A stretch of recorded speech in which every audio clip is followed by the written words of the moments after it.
Apocalipse 3, versículo 11. Apocalipse 3, versículo 11.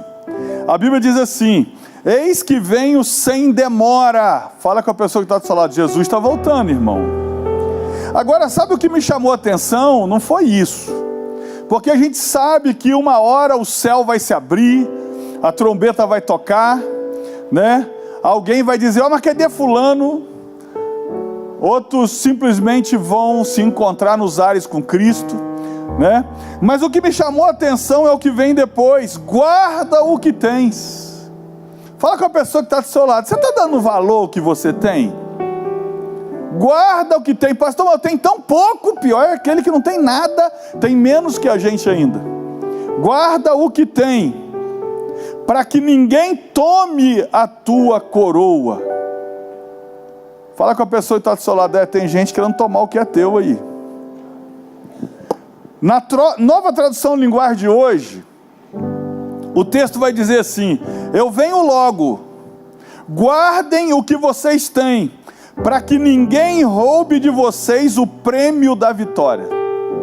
Isso aqui me chamou a atenção, não para o tempo vindouro, para o tempo futuro, aonde Jesus vai voltar e a gente vai habitar com Ele na eternidade.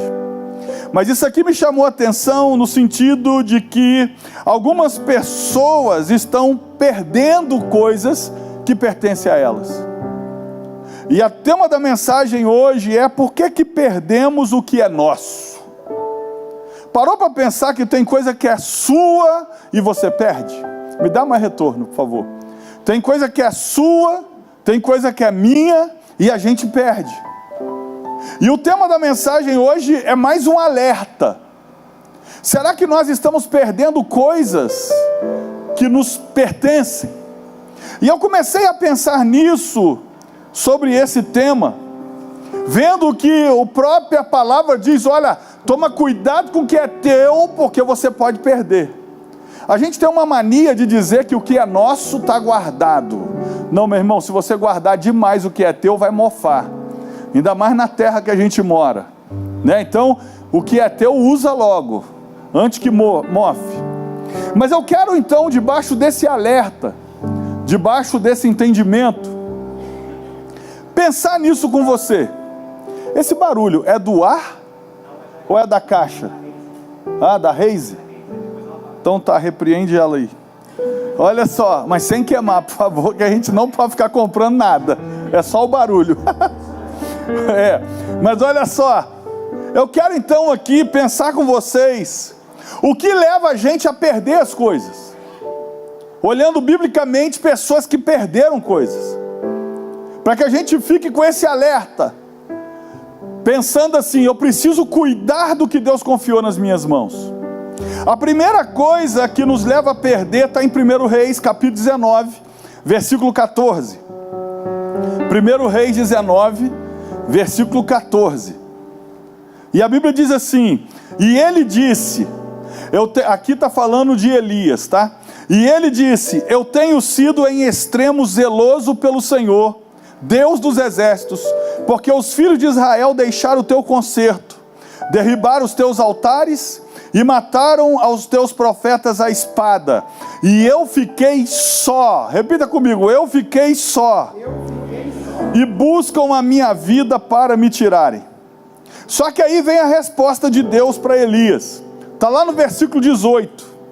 Versículo 18 diz assim, Deus falando para Elias: também eu fiz ficar em Israel 7.000. Quantos? 7.000. Ele estava achando que ele estava sozinho, e igual a ele tinham quantos? 7.000. Todos os joelhos que não se dobraram a Baal, e toda a boca que não o beijou. Aqui está a primeira razão pela qual às vezes a gente perde aquilo que Deus confiou nas nossas mãos, aquilo que a gente lutou para conquistar. E é justamente aqui, porque pensamos ser a única opção. O que Elias está dizendo, ele está dizendo assim: Senhor, só sobrou eu sou a única opção que o Senhor tem para usar. Eu sou a única opção para salvar Israel. Eu sou a única opção, porque só sobrou eu. E para decepção de Elias, tinha sobrado quantos? 7.000. Sabe quando a gente começa a perder as coisas? Quando a gente se julga importante demais. Quando a gente se acha aquele que é quase aquele texto: sem mim nada podeis fazer. Irmãos, eu tenho a plena consciência que se não fosse a graça do Senhor, eu não estaria aqui pregando para vocês. Essa igreja não teria os relacionamentos que tem, a gente não poderia fazer os eventos que faz. Por quê? Porque não é uma questão de, mas é o pastor Gerson, mas sim é quem opera na vida do pastor Gerson. Você entende isso? E quando a gente perde esse senso, que é Deus que está fazendo pelas nossas mãos, é Deus que está fazendo pela nossa vida, a gente tende a perder o que a gente conquistou com tanta dificuldade, porque a gente começa a achar que tudo está girando em torno de nós, e se a gente não tiver, as coisas vão acabar. E na verdade, o que o profeta está dizendo, ele entrou numa depressão profunda, ele pediu a morte inclusive, por causa da perseguição de Jezabel, aliás, por causa de uma ameaça, e isso o levou a pensar que ele era o único que tinha ali, que era capaz de cuidar das coisas. Quer ver um líder na igreja perder o ministério? Quando ele acha que ele é a pessoa mais importante da igreja. Quando o pastor começa a achar que ele é a pessoa mais importante da igreja. E aí você pode levar isso para a sua vida pessoal. Quando você lá no seu trabalho, na sua profissão, começa a achar que você é a pessoa mais importante, começa a entrar insatisfação no seu coração. Você começa a achar que as pessoas não estão te valorizando como deveria. E isso tanto aqui na casa de Deus, como na vida secular. A gente começa a ficar insatisfeito, ninguém me honra, ninguém faz isso, as pessoas não reconhecem o que eu faço, e a gente começa a se achar importante demais, e agora a gente corre o risco de perder o que é nosso, porque entrou tanta coisa no nosso coração por a gente se achar tão importante, que agora a gente vai perder, como Elias, aquilo que era mais importante na nossa vida. Ele vai dizer: basta, não sou melhor do que meus pais, e Deus aceita a carta de renúncia dele. Só dá as últimas instruções. Ele encontra com Elias aqui nesse lugar, onde Elias argumenta que ele é a única opção, e Deus fala: igual você tem 7.000, fala com a pessoa que está do seu lado, você não é a única opção, tem 7.000 igual a você. Sabe, Deus escolheu você. Gente, é sério, olha só, deixa eu te falar um negócio, é muita gente para Deus ter escolhido nós.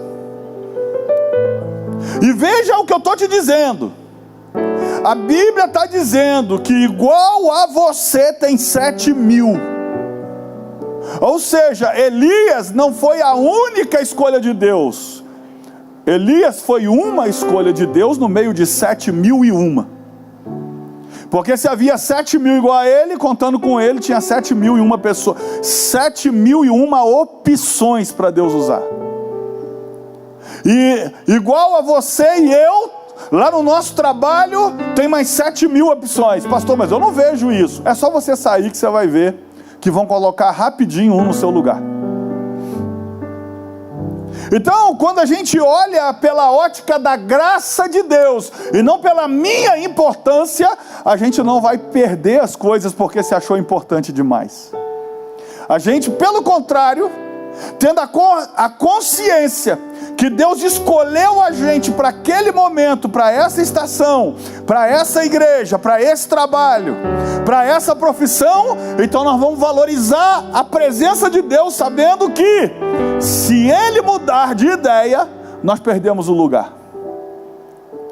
Então a primeira coisa que veio ao meu coração, que pode nos fazer perder aquilo que é nosso, é justamente a gente achar que a gente é alguma coisa, a gente pensar que realmente sou eu que faço a diferença. Aconteceu a mesma coisa com Esther.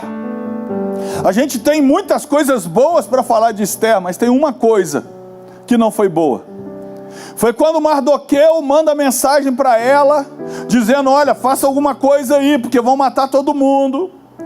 Esther parece que se sente segura no castelo, e de repente a Bíblia diz que Mardoqueu manda um recado para ela. Você acha que você está segura aí? Pode ser que foi para essa hora que Deus te fez rainha. Mas fique sabendo que se você não fizer nada, de outra parte Deus vai mandar o livramento. Fala com a pessoa que está do seu lado: se você não fizer nada, Deus vai usar outro no seu lugar. Olha o que a Bíblia está dizendo. Mardoqueu está dizendo: olha, pode ser que você foi colocado nessa posição, nessa profissão, nesse negócio, nessa casa, nessa família, nessa igreja, nesse ministério, para que Deus te use. Mas se você ignorar isso, Deus vai usar outro e vai colocar outro no seu lugar. Então fala com a pessoa que está do seu lado: guarda o que é teu para que ninguém roube a sua coroa. E a sua coroa não é a sua esposa. É a sua recompensa, está lá no texto. Segunda coisa, está em 1 Pedro capítulo 3, versículo 20. Olha o que diz, 1 Pedro 3, 20. Os quais em outro tempo foram rebeldes, quando a longanimidade de Deus esperava nos dias de Noé. Deixa eu repetir. Quando a longanimidade de Deus esperava nos dias de Noé, enquanto se preparava a arca, na qual poucas, isto é, 8 almas se salvaram pela água. Deus queria salvar toda a humanidade. E a longanimidade de Deus esperava enquanto se construía a arca. Nós estamos falando de 100 anos, Deus pacientemente esperando. Mas quando chegou o tempo, a arca está pronta, Ele manda entrar os animais, Ele fecha a porta por fora para que o Noé não abrisse essa porta, e agora vai acabar o tempo. Acabou o quê? O tempo. Fala com a pessoa que está do seu lado: acabou o tempo. O que isso quer dizer? Tem pessoas que perdem porque pensamos que Deus vai esperar para sempre. 100 anos Deus esperando. A pergunta que eu quero fazer nessa manhã: Deus está te esperando quanto tempo? Deus está mantendo essa porta aberta quanto tempo? Porque enquanto Deus estava esperando, a porta da arca estava aberta. E a gente fica deixando para amanhã, fica deixando para a semana que vem, fica deixando para o mês que vem, fica deixando para depois, fica deixando para depois, e vai chegar uma hora que a porta se fecha. Ou seja, por que alguns perdem o que é seu, perdem o prêmio, perdem a vitória? Perde porque pensamos que Deus vai esperar para sempre. E eu estou aqui para te dizer: Deus não vai esperar para sempre. Porque Deus esperou por 100 anos, mas não esperou 200. Não esperou 120. Não esperou 150. Por quê? Porque o tempo de Deus está determinado. E se a gente achar: não, ano que vem eu faço, pode chegar uma hora que não tem mais porta para você entrar. Você entendeu isso? Diga amém. Então é um alerta. Terceiro motivo pelo qual a gente pode perder o que é nosso. Mateus capítulo 25, versículo 10. Mateus 25, 10. E tendo elas ido, falando das 10 virgens, e tendo elas ido comprar o azeite, chegou o esposo, e as que estavam preparadas entraram com ele para as bodas, e fechou-se a porta. E depois chegaram também as outras virgens, dizendo: Senhor, Senhor, abre-nos a porta. Veja que interessante. Elas tiveram tempo para ir comprar azeite, mas preferiram dormir. Tem gente que acha que sempre vai dar tempo. Elas foram dormir, as 10 foram dormir, mas tinha uma diferença entre 5 delas. 5 foram dormir com dever de casa feito. 5 foram dormir com azeite na lamparina. Agora 5 já sabia que ia faltar. Tanto é que quando elas acordam, as 5 imprudentes falam assim: ó, me dá um pouco do seu azeite para não faltar para mim. As 5 prudentes disseram: ó, vai você e compre para não faltar para mim. Porque você já viu, tem gente que está sempre querendo ficar na aba. Já viu que tem gente que quer sempre ficar na aba. Tem gente que já começou a fazer isso lá no colégio. Trabalha em grupo. O cara não procurou grupo nenhum e fala assim: bota meu nome aí. Quem já fez isso? Alguém aqui já fez isso. Eu já fiz isso. Vamos falar a verdade, bota meu nome aí. Mas nem sempre isso vai funcionar, porque chega uma hora que a porta fecha. E essas 5 prudentes falou: na aba aqui não, vai lá e resolve o seu problema. E a Bíblia diz que elas foram lá resolver, mas a porta fechou. E depois elas disseram: abre-nos a porta. E a porta não se abriu. Sabe qual é o terceiro motivo pela qual alguns estão perdendo o que Deus está dando de presente? Portas que Deus tem aberto, porque esperamos a porta fechar para entrar em ação. Coisas que era para a gente já estar fazendo, nós vamos fazer quando falar assim: ó, perdeu. Aí a gente vai entrar em ação. Aí a gente vai estudar. Aí a gente vai se preparar. Aí a gente vai correr atrás. Mas aí já não tem mais jeito, a porta fechou. Eu estou aqui para te alertar, irmão, o que você tem que fazer, faça de uma vez. Não fique esperando para depois. Por exemplo, eu vou começar agora em julho, vai começar lá pela igreja da Cassiane do Jairim, a fazer uma imersão financeira. É um momento que depois eu vou fazer aqui na igreja também. Esse evento é pago. O imersão financeira. Eu estou para fazer um tempo. Aí eu fico assim: não, mas eu preciso de ajustar isso, eu preciso ajustar aquilo, eu preciso fazer isso. Sabe o que eu fiz? Marquei. Agora se vira que dia 26 eu tenho que fazer. 26 de julho. E já marquei lá em Araçatuba o outro que é setembro. Fala com a pessoa que está do seu lado: marca e se vira. Porque se a gente não fizer assim, a gente não vai fazer, irmão. Nós estamos sempre em busca do dia perfeito. Você concorda comigo? Ah, pastor, acho que não está na hora. E aí quando tiver na hora, a porta fechou. Quando tiver na tua hora, a ideia outro já usou.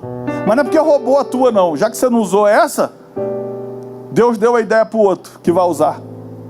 Você já viu que tem hora que a gente olha umas pessoas muito menos preparadas que a gente, fazendo o que a gente gostaria de fazer? Já parou para pensar nisso? Porque a gente fica assim: ah não, mas eu preciso me preparar mais. E é verdade, eu preciso me preparar mais. Agora você vai ficar com esse discurso 5 anos. Você vai ficar com esse discurso 10 anos. Aí quando você não puder mais fazer, aí você quer fazer. Que você vai se sentir preparado. Só que aí a Bíblia diz: a porta fechou. Então eu estou aqui, meu irmão, para te trazer esse alerta. Meu irmão, o que tem que fazer, comece agora. Porque você nem sabe se vai dar certo. Eu nem sei se essas imersões financeiras que eu vou fazer, pelo menos pretendo fazer no Brasil, em vários lugares do Brasil, não sei se vai dar certo, mas como é que eu vou saber? Começando. Só tem um jeito de saber: começando. Aí vão ter coisas para ajustar, vão ter coisas para alinhar, mas algumas pessoas não vão viver os planos de Deus para ele, porque ele só vai entrar em ação quando a porta fechar. E depois vai ficar: Senhor, abre de novo. E aqui no texto eles dizem: eu não vos conheço. Então fala com a pessoa que está do seu lado: entre em ação agora, antes que a porta feche. Para de enrolar. Ah, pastor, vou esperar o verão chegar, porque eu estou com muito frio. Irmão, seu concorrente não vai esperar o verão não, ele já vai começar no inverno. Quarto, Gênesis 25, versículo 31. Então disse Jacó: vende-me hoje a tua primogenitura. E disse Esaú: eis que estou a ponto de morrer, E para que me servirá logo a primogenitura? Irmão, uma coisa é verdade, a gente tem que, não está escrito no texto, mas a gente tem que pensar um pouco. Com certeza Esaú estava cansado. Ele vinha de uma caça. Ele ainda ia ele teve que carregar a caça. Ou você acha que a caça morta vem andando atrás? Ele teve que pegar lá, seja o que ele caçou, botou no lombo e teve que trazer. Você imagina, pastor, caçar era só jogar a flecha, mas depois bota no ombro e leva embora. Sai puxando, algum jeito ele teve que trazer. E é verdade, ele chegou lá cansado, e talvez até exausto, mas a ponto de morrer é exagero. Fala com a pessoa que está do seu lado, para de exagero. Não, tem um povo dramático, tem um povo exagerado, né? E aí está perdendo a bênção por causa do exagero. Aí você olha esse cara, o cansaço dele com certeza era bem forte, porque ou puxando a caça, ou trazendo a caça no ombro, ele teve que trazer lá da onde ele estava até a casa. Mas aí agora o cansaço dele fala mais alto do que o futuro dele. O cansaço dele fala mais alto do que a herança dele. Porque ser primogênito tinha porção dobrada da herança. Então ele naturalmente, sem fazer força, já ficaria com o dobro. Mas agora o cansaço rouba o dobro dele. Ele está, não, estou quase morrendo, e não sei o quê. E tem muita gente perdendo a bênção por causa disso. Por quê? Porque deixamos o cansaço falar mais alto. A gente está deixando o cansaço falar mais alto na nossa vida, tem hora. Olha para Moisés no momento de ira, no momento de cansaço, ele está cansado do povo. Ele vai lá e faz diferente do que Deus mandou, e ele perde a terra prometida por causa do cansaço. Estava fadigado com o povo. Você olha para Moisés, quase o cansaço faz o povo, Josué com o povo, perder a guerra lá embaixo. Se não tivesse gente para segurar o braço dele, de tão cansado, ia perder lá embaixo. Irmão, você não pode andar com gente cansada, você tem que andar com gente disposta. Porque Abraão, Moisés e Arão também eram velhos. Não lembro se era 1 ou 2 anos de diferença. Então, tão cansado como Moisés, estava também Arão. Só que foi ele que segurou a mão dele, para ficar de pé, a mão lá, para poder vencer lá embaixo. Você não pode se juntar com gente que está mais cansado que você. Você tem que juntar com gente que pode estar cansado no físico, mas animado no espírito. Gente que está cansado no físico, mas não entrega os pontos, porque no espírito ele garante que Deus vai dar a vitória para ele. Então, o grande problema é quando a gente deixa o cansaço roubar o que é nosso. A terra prometida era de Moisés, mas ele estava cansado daquele povo rebelde. Dá uma lição de moral nele, deixa arder o coração, vai lá, faz diferente do que Deus mandou, perdeu. Você olha para Esaú, tinha o dobro da bênção de Jacó, de cara. Porém, o cansaço fez ele perder tudo. Você anda cansado, irmão? A gente também tem que parar para descansar. Mas não é viver uma vida de descanso também, né? Que tem os dois extremos. O cara só trabalha ou o cara só descansa. Estou esperando no Senhor. E o cara que também não espera no Senhor, quer fazer tudo na força do braço dele. Mas quando você olha, se você estiver cansado, você vai desistir de lutar pelo casamento. Se você estiver cansado, você vai desistir de lutar pelos filhos.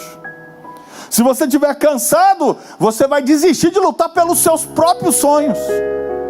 Se você estiver cansado, você vai desistir de lutar pela sua promoção, vai desistir de lutar pela sua empresa. Amigo, nós precisamos descansar no espírito e descansar na carne também, porque senão a gente vai tentar fazer tudo num dia só e não vai conseguir. Por isso que a Bíblia diz que a gente tem que também descansar no Senhor.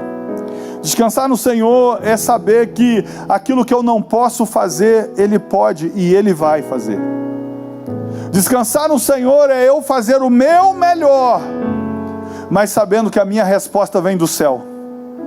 É eu fazer tudo que está ao meu alcance, eu tentar fazer a melhor coisa possível, sabendo que eu tenho limite, mas Deus não tem limite para nada. Isso é descansar no Senhor. Quinta coisa, Números 20, versículo 10. E Moisés e Arão reuniram a congregação diante da rocha. E Moisés disse-lhe: ouvi agora, rebeldes. Eu quero parar aqui. Ouvi agora, rebeldes. Como é que começa o discurso dele? Vocês são uma peste. Porque rebelde é uma peste. Vamos combinar. Aí, Deus não mandou ele falar nada. Deus mandou ele reunir o povo e dar ordem para que a rocha dê água. Acabou. Mas ele está irado. Ele está o quê? Irado. E como é que eu tenho certeza? Ele começa a fazer um discurso que Deus não mandou fazer e já entrando com 2 pés no peito de todo mundo. Vocês são rebeldes. É como se ele já começasse assim, ó, tô cansado de vocês. Vocês são rebeldes. E por que eu parei aqui? Porque depois você vai ver que o fruto, o resultado do discurso de alguém que está com raiva é bater na pedra 2 vezes, ao invés de só mandar a pedra da rocha. O cara já está virado. Ele deixou a raiva falar dentro dele. E onde que eu quero chegar? Por que tem gente perdendo?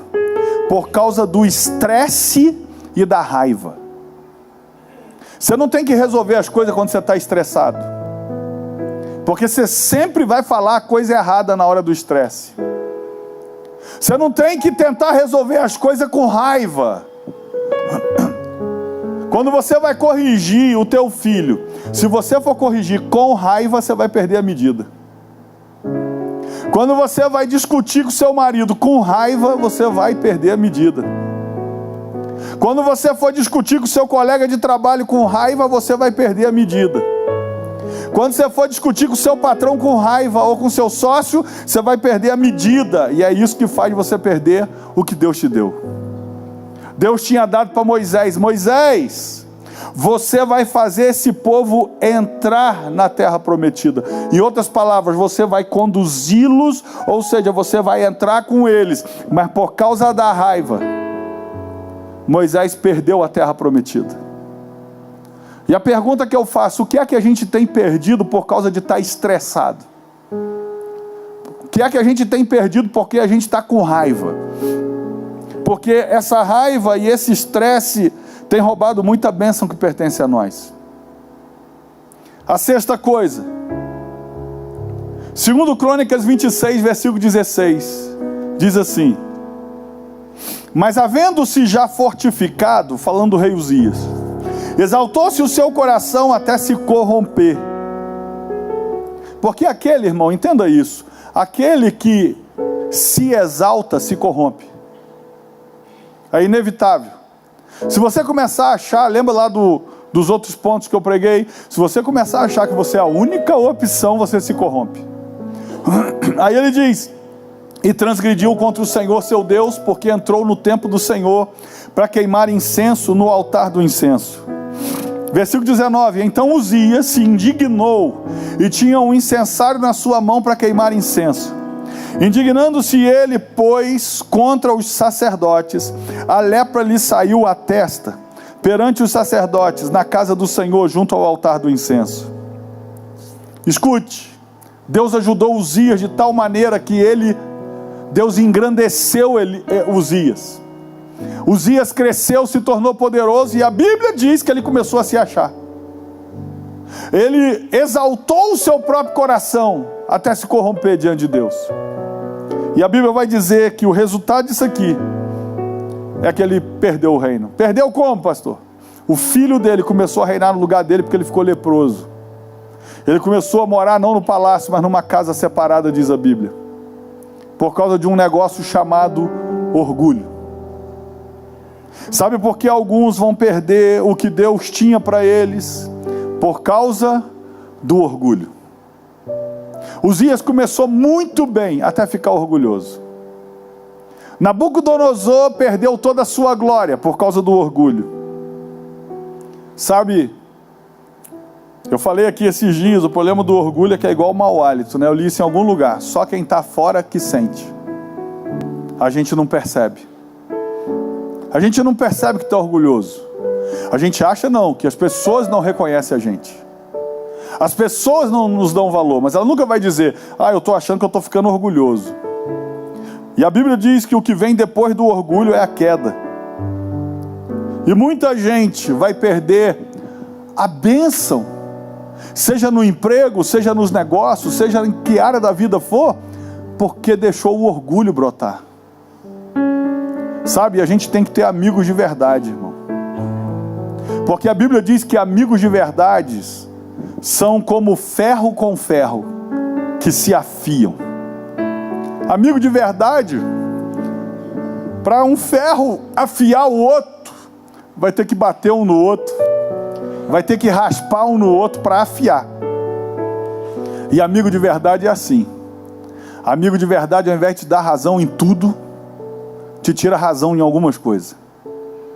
Amigo de verdade, ao invés de falar o que você quer ouvir, vai dizer o que você precisa ouvir. Amigo de verdade não vai deixar você passar ridículo. E sabe qual que é o problema? Tem gente que não gosta de amigo de verdade, porque o amigo de verdade parece que não está torcendo para ele vencer. Por quê? Porque se não ficou bom, ele fala, não ficou bom. Amigo, olha o que eu fiz no cabelo, o que você achou? Ridículo. Pastor, mas isso é falta de educação. Não, isso é amigo. Porque amigo pode falar do jeito que os outros não podem falar. Amigo, olha aqui, o que você achou disso aqui? Achei muito ruim. Mas sabe qual é o nosso problema? Tem gente que não gosta de ouvir a verdade. Ele prefere continuar sendo enganado. Não, eu acho que esse aqui é o seu chamado. Eu acho que isso aqui você nasceu para isso. E aí depois quando esse falso amigo sai e fala, coitado, nunca vai conseguir chegar lá, porque, coitado. Fala com a pessoa que está do seu lado, você tem que ter amigo de verdade. E a última coisa, Lucas 15, versículo 15. E chegou-se a um dos cidadãos daquela terra, o qual mandou para os seus campos a apacentar porcos, e desejava encher o seu estômago com as bolotas que os porcos comiam, e ninguém lhe dava nada. E caindo em si, disse, quantos trabalhadores de meu pai têm abundância de pão, e eu aqui pereço de fome? Levantar-me-ei e irei ter com meu pai, e dir-lhe-ei, pai, pequei contra o céu e perante ti. Pensa no menino que achou que podia resolver a vida dele sozinho. Esse aqui, o filho pródigo. Pai, me dá a parte da herança que me cabe. Agora esse pai também era muito diferente, né? Pegou a parte da herança e deu para o menino. Se era tu, você dava? Não, vai batalhar, vai correr atrás. Você não é bom, vai lá correr atrás. Esse pai aqui na parábola não, pegou a parte da herança que cabia a ele e entregou. Aí quando o menino perde tudo e fica na pior, aí acabou o orgulho. E graças a Deus, porque se não acaba o orgulho, ele morre lá comendo lavagem. E aí ele vai dizer, eu pequei, e a minha atitude vai ser, levantar-me-ei e irei ter com meu pai. Sabe qual é o sétimo motivo? Porque muita gente está perdendo bênção que é dela, porque não é capaz de voltar atrás. Pergunta a pessoa que está do seu lado assim: você é capaz de voltar atrás? Muda esse ponto para mim, tá? Para eu usar hoje à noite lá em Itaipava. Porque não é capaz de voltar atrás. Sabe, a maior humildade se manifesta quando a gente reconhece o erro e volta atrás. Porque tem gente que vai reconhecer o erro e esconder debaixo do tapete para não parecer que deu o braço a torcer. Isso não é humildade, isso é orgulho. A pessoa que é capaz de dizer: realmente eu errei, reconhecendo com quem tem que reconhecer, essa pessoa é humilde. Ela pode estar dentro de uma Ferrari. Como assim? Porque tem gente que acha que humildade é o carro que anda, é a roupa que veste. Não, humildade é dentro, não é fora. E tem hora que a gente vai perder o que Deus tem para mim ou para você, porque a gente não é capaz de reconhecer o nosso erro e voltar atrás. Sabe, meu irmão, deixa eu te dizer uma coisa: só os humildes voltam atrás. Só os humildes reconhecem que erraram. E tem uma coisa boa na Bíblia. A Bíblia diz que Deus vai exaltar os humildes, vai abater os soberbos, mas vai exaltar os humildes. O caminho do crescimento passa pela humildade. Então, que essa manhã a gente venha refletir nesses 7 pontos. São 7 pontos, mas bem objetivos. E eu vou repeti-los.